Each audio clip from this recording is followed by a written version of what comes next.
we don't want to lose any time, but those of you who've been on the last few minutes have heard David White speak there and see his exciting background. But David is the president and founder of White and Burke and leads the firm's advisory services. I've had the great opportunity to sit and talk with him, and he has an encyclopedic knowledge of investment real estate and the development process.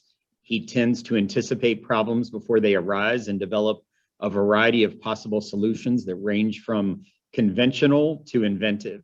He's known for his skills in financial analysis and creative structuring of public-private partnerships.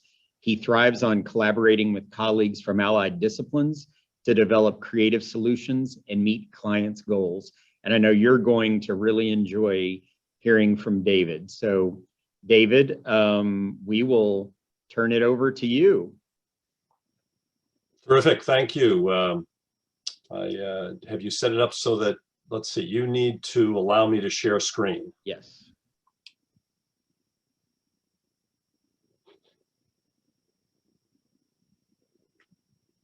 You've got it. Okay. There we go. Let me find the right spot.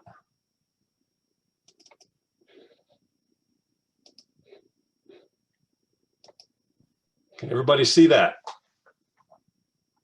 Great.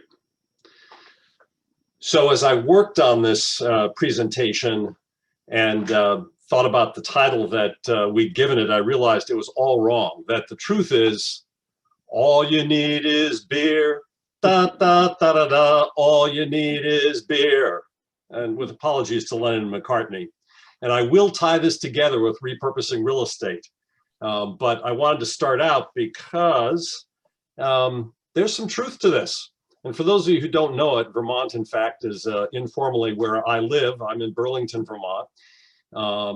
Is kind of informally known as the microbrew capital of the East. And we'll talk about that a little bit. But before we go there, let me tell you a little bit about my company and myself, just so you know where I'm coming from on this. I am president and founder of White and Burke Real Estate Advisors. And we are, think of ourselves as an outsourced real estate department. Fundamentally, most of our clients are companies, institutions, government agencies that aren't fundamentally in the real estate development business or real estate business at all, but occasionally need to do a project. And they call on us and our expertise to help them. So we're deeply involved in commercial real estate development. Probably the core of our services is shepherding projects from concept all the way through planning and financing and permitting and construction till they're open and turnkey, and just managing that process the way a real estate developer typically does, with the key difference that we don't own the projects. We get paid fees to do this on behalf of our clients. But out of that also grows other services. We do a lot of strategic asset management work for property owners, whether it is a single asset or whether it is a portfolio of assets. We're deeply involved in putting together public-private partnerships where we help foster and achieve public purposes, but structuring deals in a way that make it attractive to the private sector to step in. We are also a licensed commercial brokerage firm. And fundamentally, people tend to come to us with the tough problems. If it's easy, they don't need us. But let's face it, I think all of you know that commercial real estate is a challenge and that there are so many hurdles and stumbling blocks to get to success. And so people tend to come to us with those tough problems. As for myself, I've been involved in the industry for over 40 years. I have a master's in community economic development. And I really have a personal deep love for doing downtown revitalization projects, although certainly I do a broad diversity of projects. But that real deep love and interest in downtown revitalization and helping historic cores of communities to revive. And we all know that many downtowns have struggled for decades as the world has shifted. And I'm also proud to say that for more than 25 years, I've been a counselor of real estate, and it's through the Counselors of Real Estate organization that I'm your speaker today. So let me take just a moment and talk about Counselors of Real Estate and the Consulting Corps. The Counselors of Real Estate's been around since the early 1950s. There are only about 1,000 counselors worldwide. You get selected to be a counselor. It's by invitation only. And there's a broad diversity of real estate specialties within the counselors of real estate, but you can think of this as really, I believe, the internationally, the elite designation. Somebody who's a CRE, you know, is a real expert. And why they allowed me in, that's a whole nother question, but nonetheless, if you see somebody who's got the CRE credential, it means these are people who are real proven real estate problem solvers. And some of the projects that counselors have been involved with include things as diverse as valuing Yale University and the Grand Canyon, resolving dispute between the developer of the World Trade Center and its insurers after 9/11, and many, many other very, very challenging assignments. One of the things the counselors are involved with is that there's the Counseling Corps, and it's a community public service initiative of the counselors where counselors with the applicable expertise are brought in to help identify and solutions to real estate challenges that may be faced by nonprofits, government agencies, and so forth. And the focus really is on feasible and achievable recommendations and to provide nonpartisan and unbiased advice. You can think of it as kind of a strategic thinking and planning team that would come in almost like a SWAT effort and descend on the community or the institution, the agency that needs the help, and over a brief period of time, really analyze what's going on and figure out what some good, viable, practical solutions are. So you might want to think about the counselors of real estate and the Consulting Corps with respect to how it might help projects in your community. So it can be things that happen internationally. It can be economic development strategies, disaster response. I personally was involved in a Consulting Corps assignment in New Orleans following Hurricane Katrina a number of years ago that had devastated New Orleans. And we were looking specifically in that instance at the schools and the old school buildings, most of which had been so heavily damaged that they really weren't viable for revitalizing as schools. So the question is, what do you do with these real estate assets? It was a very, very challenging and fascinating assignment. The process really goes through due diligence, in detail analysis, and then ultimately come out with a report and recommendations. If you've got questions on it, you want to contact Samantha DeKoven. We are honored to have Samantha with us today and listening in on this. And Samantha, thank you for connecting me with these good folks in Missouri to make today's presentation. But my slides will be available as a PDF to you later. And so if you do have questions and can think of a need for which the Consulting Corps might be suitable, you can contact Samantha regarding that. But then let's get back to what you've been waiting for, really, which is, what the heck does beer have to do with adaptive reuse? And so let's get into that. One of the fascinating things about when you think about adaptive reuse is the diversity of opportunities. And in Vermont, it happens that a lot of these things, not a lot, but quite a number of buildings have been adapted to become breweries. And so I'm going to walk you through a few of those. But before I get started, let me just say this. I would ask that you hold any questions to the very end. This is going to be a fairly rapid fire, mostly visual presentation. I've been asked to really kind of give ideas and stimulate creativity in terms of looking at the range of things that one might do as you think about what you do with a currently vacant or underutilized real estate asset. And so I'm not going to be focusing on the details here. I'm not going to be talking about the numbers and so forth in this particular presentation, although I'm happy to do that kind of presentation. I've got a lot of experience in this arena, but I'm trying to give you ideas. So I'm going to move through fairly quickly.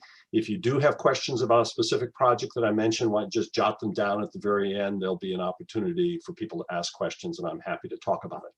But let me start with this one right here. Sondic Supply, a plumbing supply company. This was a basic warehouse, nothing more than that. And they moved out to a better location. They were growing and they moved out. This was actually in Burlington, not terribly, in fact, it's walking distance from my personal house, on a commercial industrial area.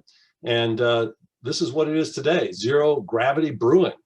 You can see that they not only painted the building, they added on the front of the building, they put in the canopy where you see along the front. I hope you can see my cursor here.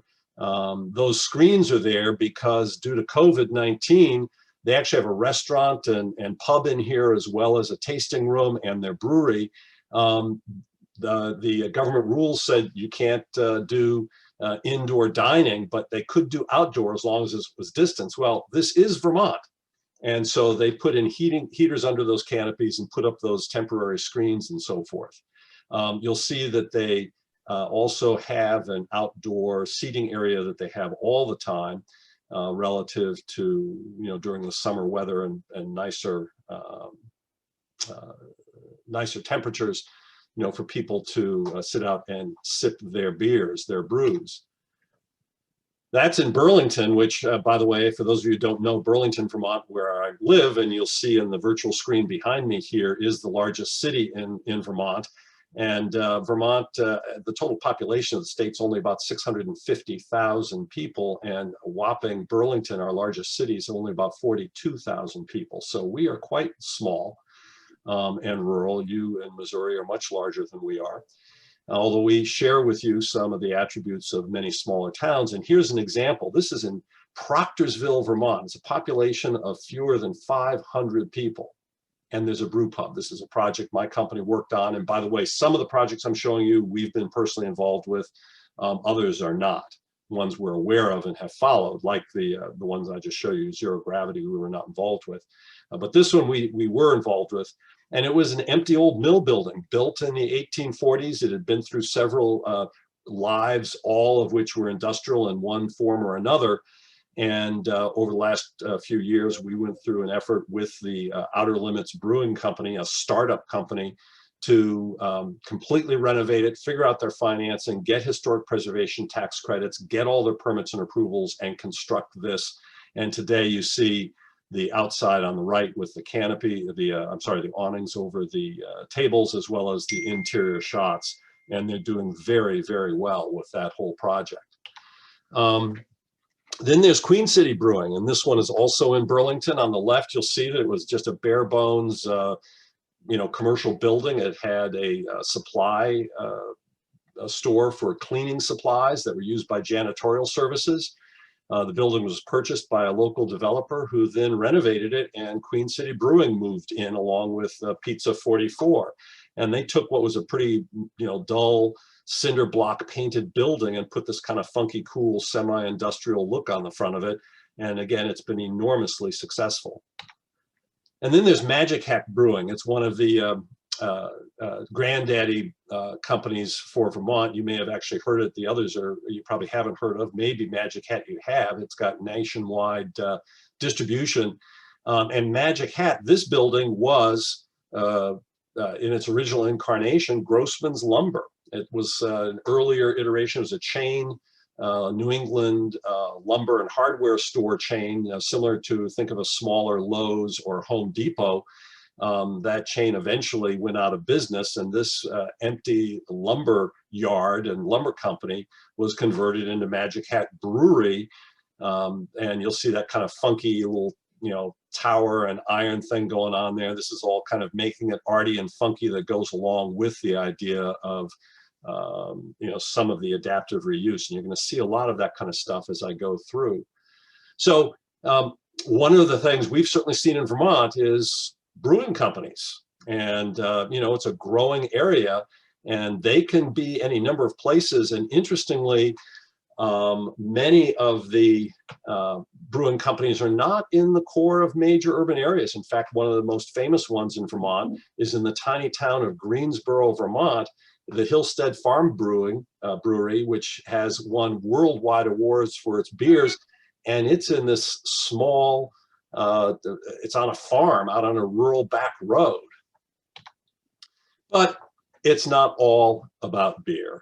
Let's talk about other sorts of adaptive reuse. Here's 10 Farrell Street.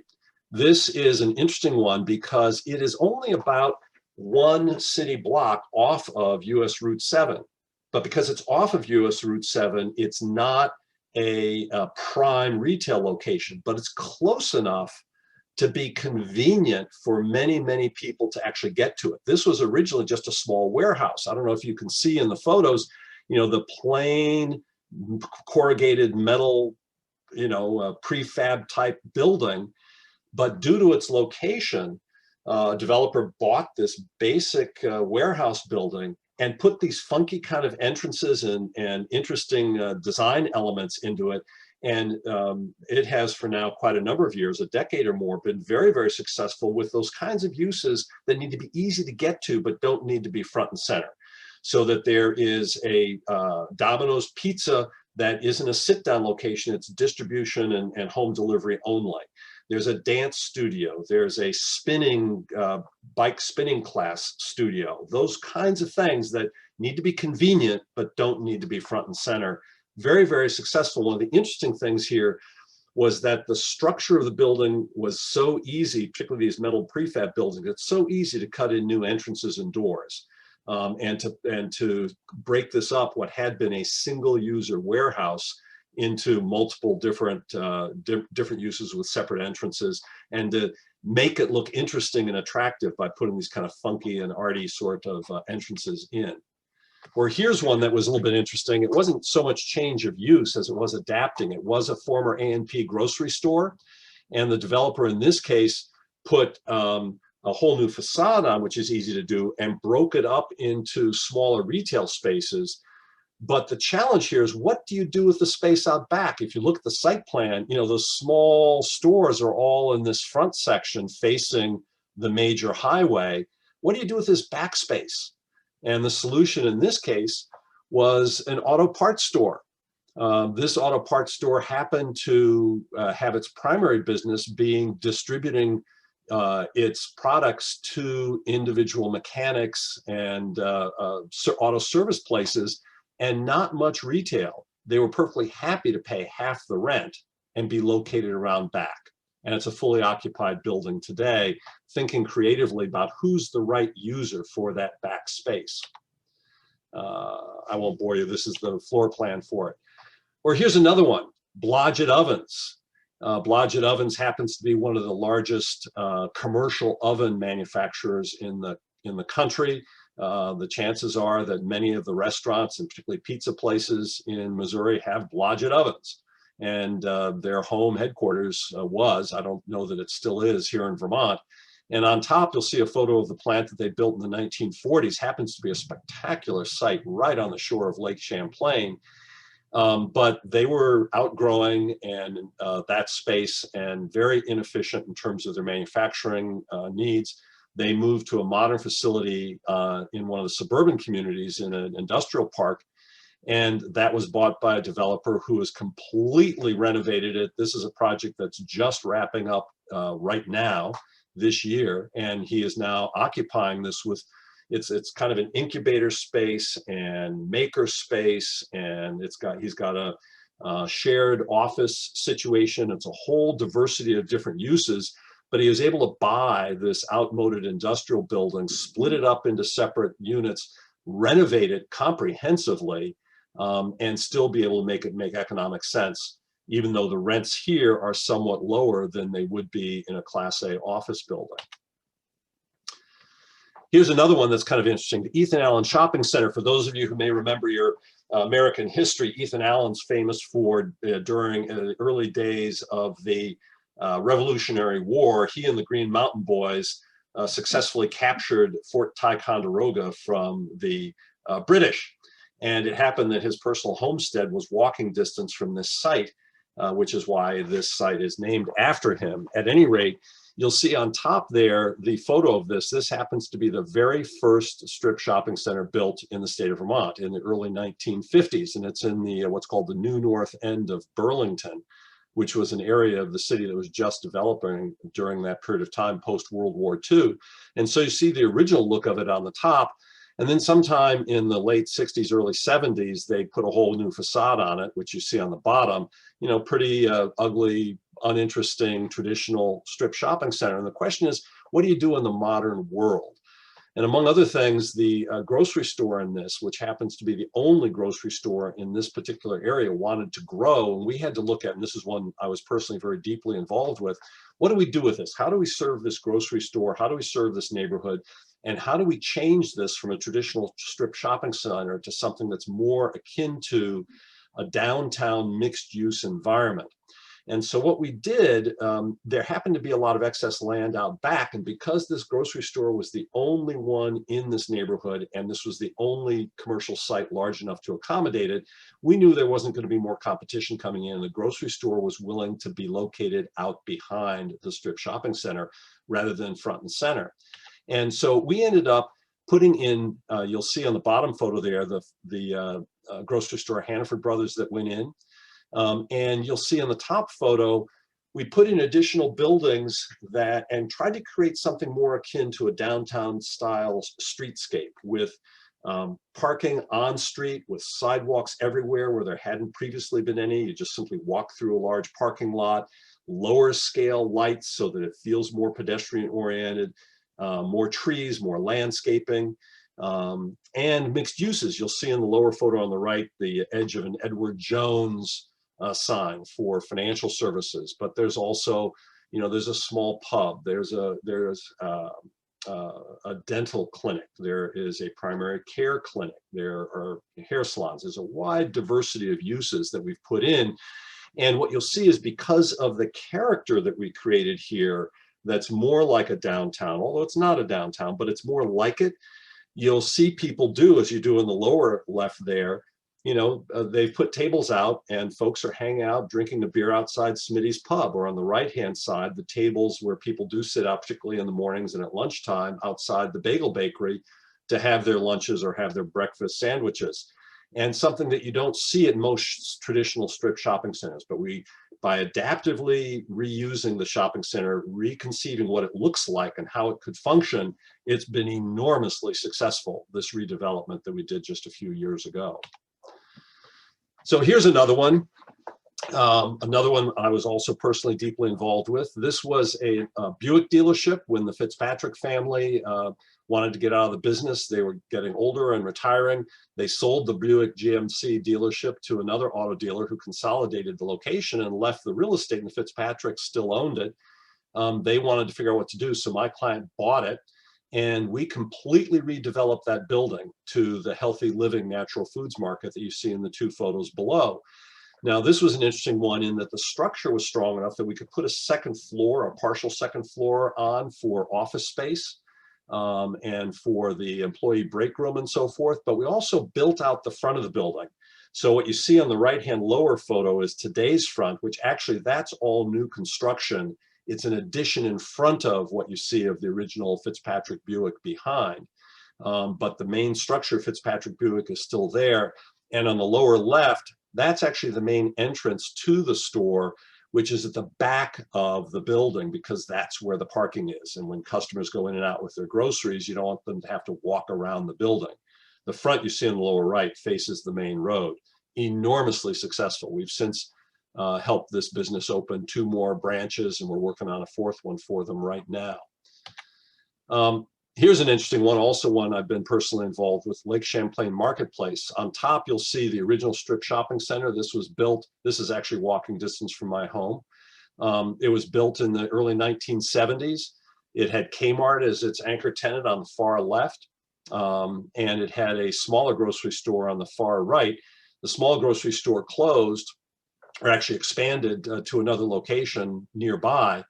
And this right-hand start, the shopping center that had originally a cinema and a small drugstore and so forth, gradually emptied out until only Kmart was left. And as I think you all know, Kmart got into serious financial trouble and it eventually closed, leaving the wasteland that you see there.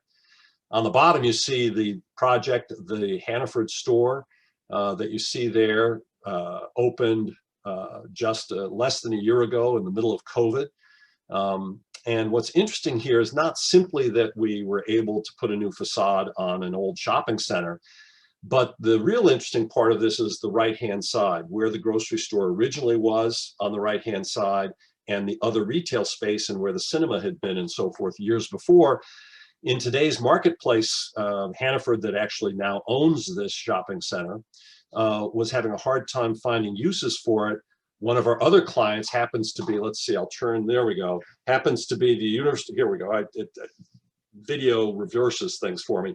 The University of Vermont Medical Center, the largest hospital in the state, and they're one of our major clients. We've worked with them in all their projects for over 20 years. At any rate, they are deeply, seriously looking at the possibility of putting a significant outpatient clinic and maybe even outpatient surgery center into this. And that's what this shows. It's being researched right now. Whether it'll actually happen, I don't know. And I probably shouldn't be telling you about this because it's not public yet. So shh, don't tell anybody. At any rate, we're looking seriously at converting the entire, what had been the smaller stores, into medical outpatient clinic. Don't know whether this will actually happen, but here's a concept floor plan that is busy being evaluated today. Now, interestingly, Hannaford, here's the building they moved out of, just a short distance away. One of our other clients is the state of Vermont. We are under contract to the Buildings and General Services Administration for the state of Vermont. And we're busy studying on their behalf the feasibility of converting this former Hannaford grocery store into a state police barracks. They need to replace their police barracks for this Chittenden County area where we're located. And interestingly, we've learned that the locational requirements for police is not that different than for prime retail. This happens to be right on US Route 7 and less than a quarter mile from an interstate access. That served the supermarket very, very well before it expanded into the former Kmart, and it would be a perfect location for a police barracks. So we'll see. Don't know whether it's going to end up going there, but we're busy studying it right now. Or here's another one, not one we're involved with, but Macy's was located in downtown Burlington. And as many know, Macy's has also gotten into financial trouble. They did close that, and it sat empty for a few years. Well, within the last month, it has just opened up as Burlington High School. It happened that the Burlington school system, at which the high school had been closed due to COVID, and all the students were learning from home, but they simultaneously discovered that there were some serious environmental issues that made their current high school no longer safe to even bring the students back to, and they had to rush and find, at least on a temporary basis, a new location for the high school as they start to bring the students back in to in-person learning. And they turned to Macy's, the Macy's building that sat there empty, and did a rapid fire. It took them less than 4 months to convert a 2-story former department store into a high school. And it's kind of interesting. They left a lot of the shelving. They left, you see the escalators there for the students and faculty be able to get up and down to the 2 different floors. But they also, here's the cafeteria on the upper left that's still Michael Kors wall behind it, or where they used to display shirts and so forth, now is part of the library. And there's the ribbon cutting ceremony with the mayor in his mask and so forth, and the school board members. Here's another one, Moran Plant. This was an old coal-fired electric generating plant. Again, spectacular location right on the shores of Lake Champlain. You see it under construction on the left in the 1950s. In the 1970s, it was converted from coal to wood chips, and in the 1980s, it was decommissioned. And on the far right, you see the big hulk sitting there, this ugly industrial building right on Burlington's world-class, gorgeous waterfront, sitting empty and derelict and covered with graffiti and so forth. And the city struggled for years to figure out what the heck to do with this. We got deeply involved where the city was our client, helping us with us trying to help figure out what to do. And one of the challenges here is that this is actually on landfill, that is reclaimed land. Back when the waterfront in Burlington was entirely industrial, they brought in and filled part of the lake in order to provide land both for the railroads to go through, but also for the industrial users. There were oil tanks, there were lumber yards, because Burlington was a big lumber port for about 100 years. and it had this coal-fired plant on it. And the challenge with the land, filled land, when you fill a lake, is that it's subject to what's called the public trust doctrine. Now, the navigable waters in the United States are not owned privately. They're held in trust for the public, and it limits by law what can be done. There are limited uses for what can be done. So the kinds of things you might think of for what you would do with this building or this location, you know, such as a luxury hotel or condominiums or what have you, are not allowed on this piece of land under the public trust doctrine.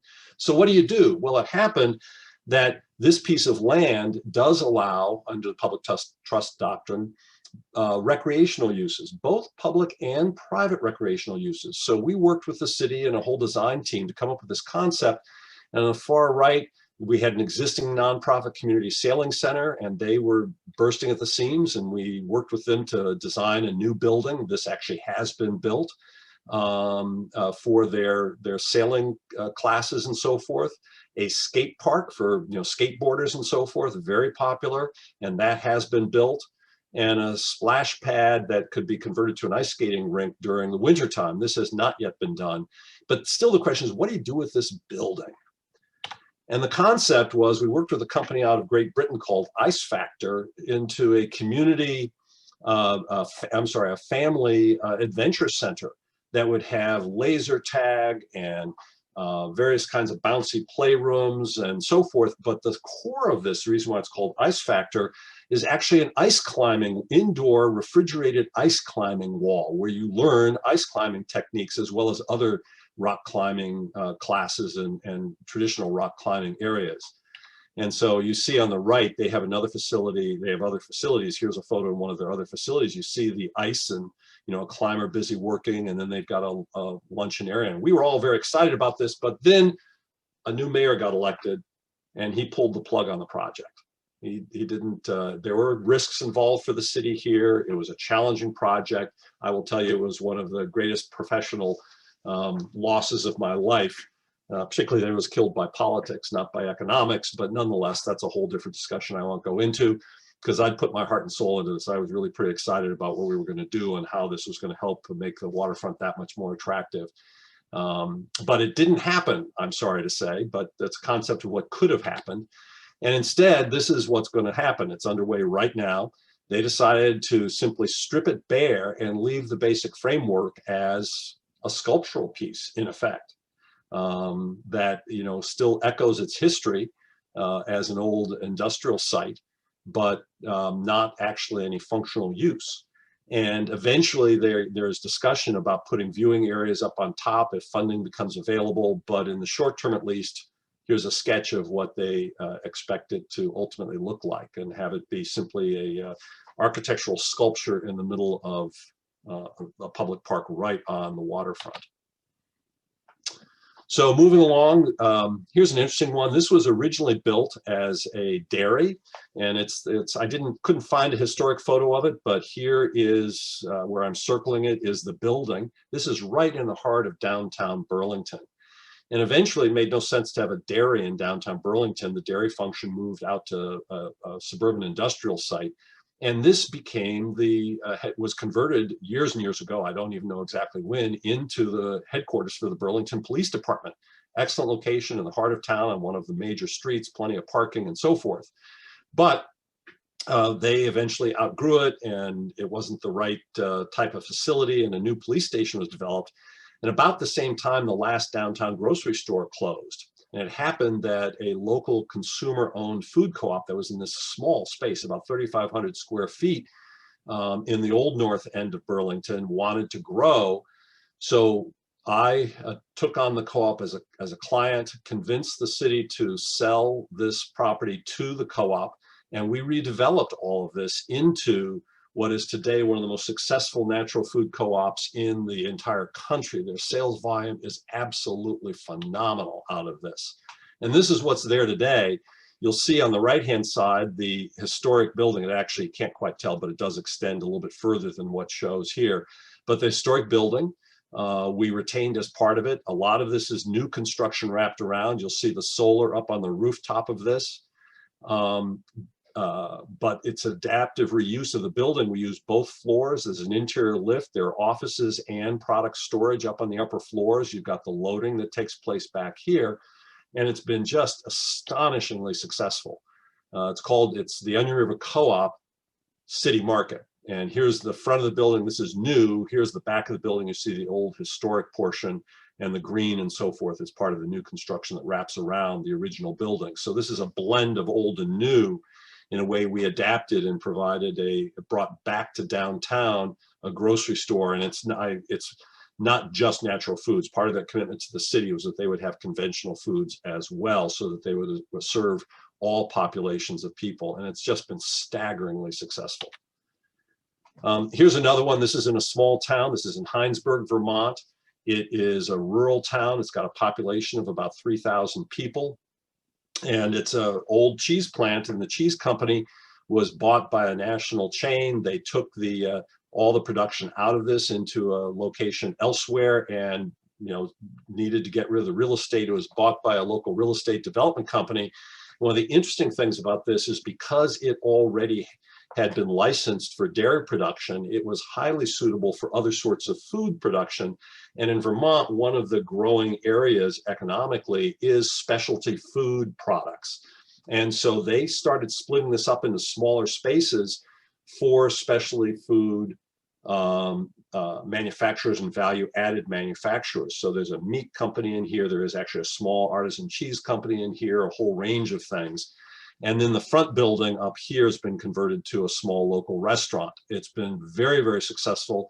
And one of the keys here is because two keys. One is they were able to buy it fairly cheaply, and the breaking up the structure was fairly easy to do for multiple users, but also because it already had the kinds of facilities that allowed for food licensing, it allowed them to do that. Here's the front building and what's today a restaurant in that town.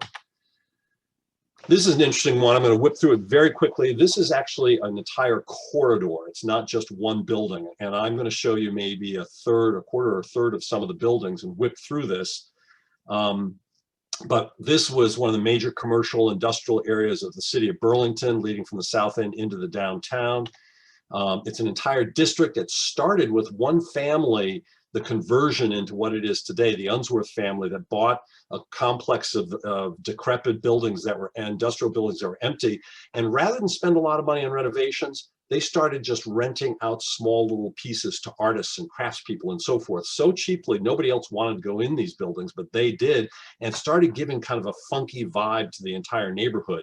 The city picked up on this, and they started an entire initiative to try to attract more craftspeople and more art and whatever. They did and started an annual event called the Arts Hop that brought people from all over the region in and had artists display things in buildings throughout the area. And this has been going on for decades. This is one of the early buildings that was converted by the Unsworth family. You see the original building on top and what it looks like today on the bottom. They didn't spend much money on this, but they bought it right and still have cheap rents. Across the street from that's the Maltex building. They produce cereal. And on the upper left, you see it. It had railroad tracks in front. On the right, just before it was renovated in not long ago. And the bottom, the interior of the building was a disaster. Today, completely renovated, very full, very successful. And you'll see that kind of funky industrial metal look on the right-hand lower section of it. Railroad track is still there as a symbol of the old thing, but the railroad cars no longer are there. Or the soda plant. This was an old Coca-Cola bottling plant. You'll see it on top. On the bottom, what you see today, that building's still there. And it's, if you look over the right, it's so funky and cool. There's this kind of pseudo rocket ship there, or there's a sculpture of an eagle over here, or there's a soda bottle sculpture over here. And it's got this, and this is the front of the building. You see that rocket ship on the left, and on the far right down below is this rhinoceros head coming out of the front of the building. And it's, they're getting mid-range rents here, and he has spent money on renovating it, and it's been very successful. There are apartment buildings here. On the bottom is a renovated old former school. On the top, it's an old industrial plant that's been renovated into apartments. Or here's one that's interesting. This was an old, for over 100 years, this was a brush.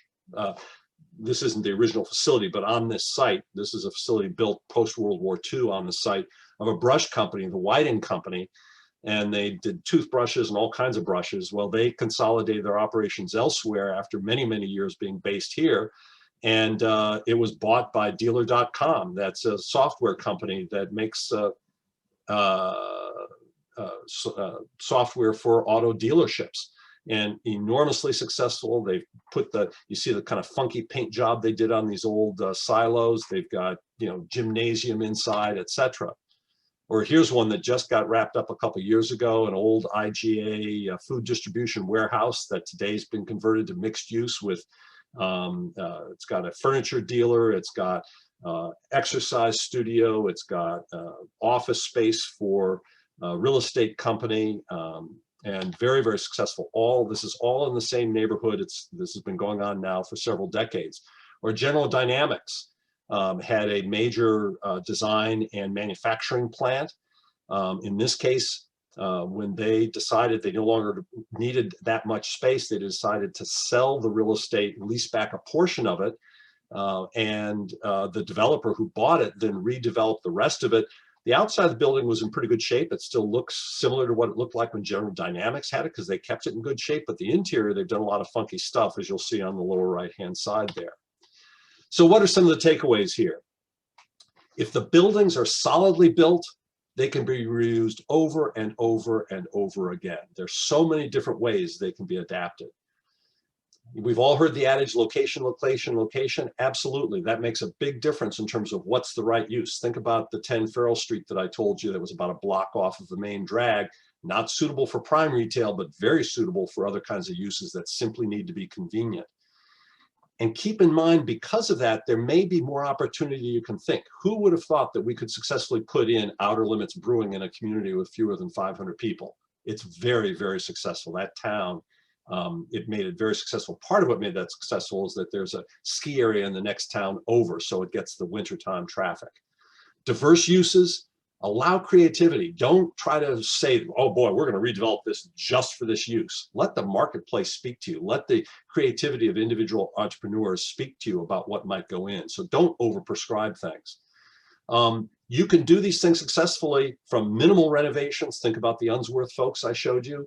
They're buildings where they spent very little money and that allowed them to keep rents low, to comprehensive renovation. They can both be successful depending upon it. And that funky arty often works, whether it's an older building or new building, and allow things to evolve over time. So what didn't we talk about? And that is, how do you actually structure the deal? Boy, it's complicated, but it can work, as example after example right here in Vermont showed you, but that's a topic for another time.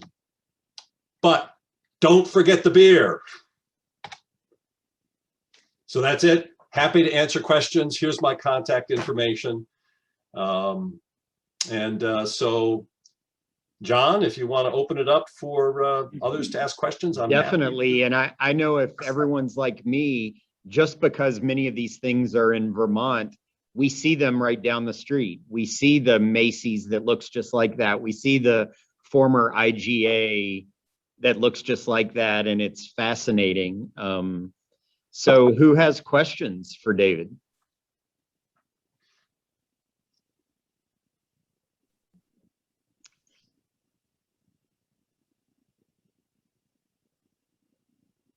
David, I will be sharing the recording with them, but would you mind emailing me the slides separately? Sure, I've because PDF. Just anticipating, I will be asked for that. Sure. John, Eric has a question in the comments about the tax credits. Is it Eric still on here? I am. David, that is a fantastic presentation. And my only disappointment is that more of our members didn't see it. I'm a lover of the work you're doing. And are you familiar with the Missouri Historic Tax Credit? 25%, 100% transferable.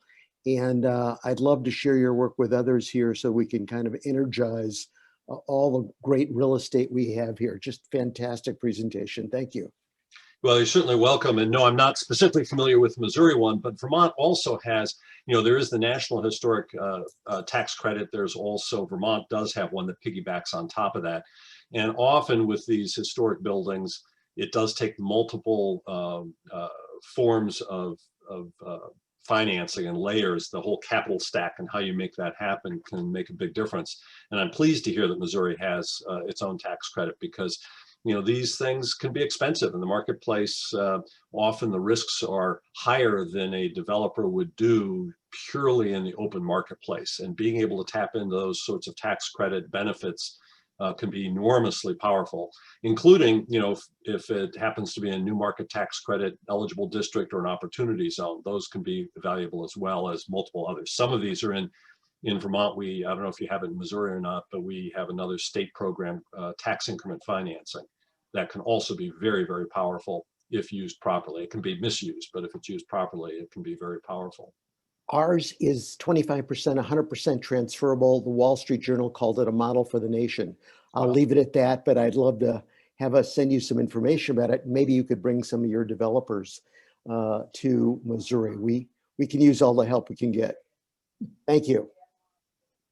So I'll just, yes, Samantha. if it's okay, if I can seize Please. that mention of needing all the help you can get, I just want to thank you for having David, and thank you for having this presentation. And David talked a little bit about the counselor organization and about the consulting corps.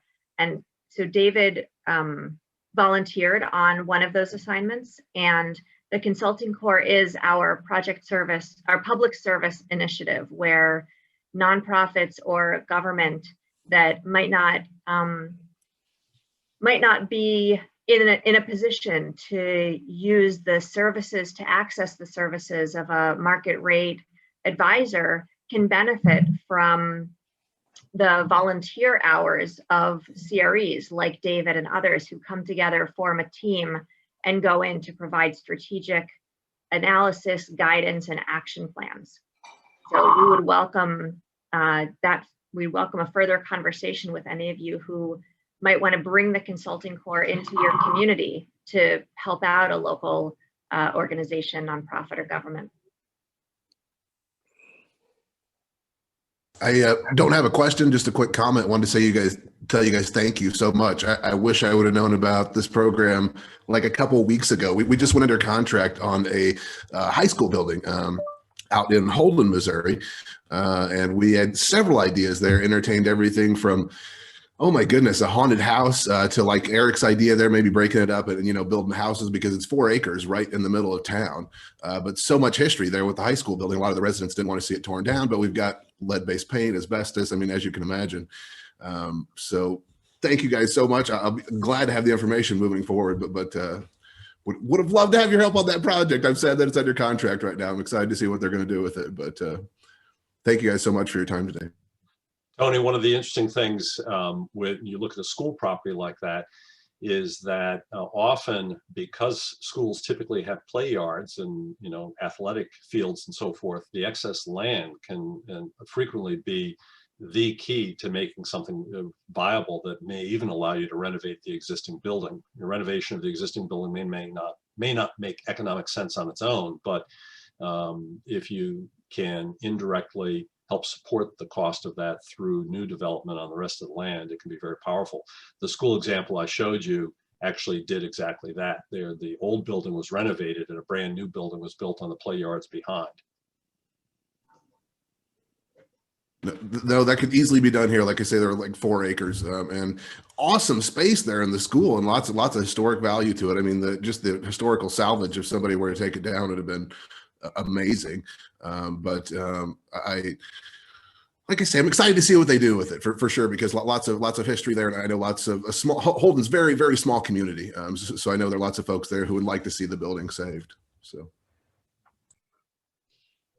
So Samantha didn't introduce herself, but she's with the Counselors of Real Estate in Chicago, and she is who I worked with originally to capture David, and we had calls and in advance to talk this through. So thank you, Samantha. Thank you, David. This was fascinating to me, and I'm sure everyone else as well. And we will fling it far and wide, and hopefully many more of our members in Missouri will be able to watch this afterwards. Just very quickly, a couple of final things. We talked to you recently about NAR's C5 Summit that's going to be held in New York City, September 27th, 28th, and 29th. Missouri Realtors has a booth at the C5 Summit.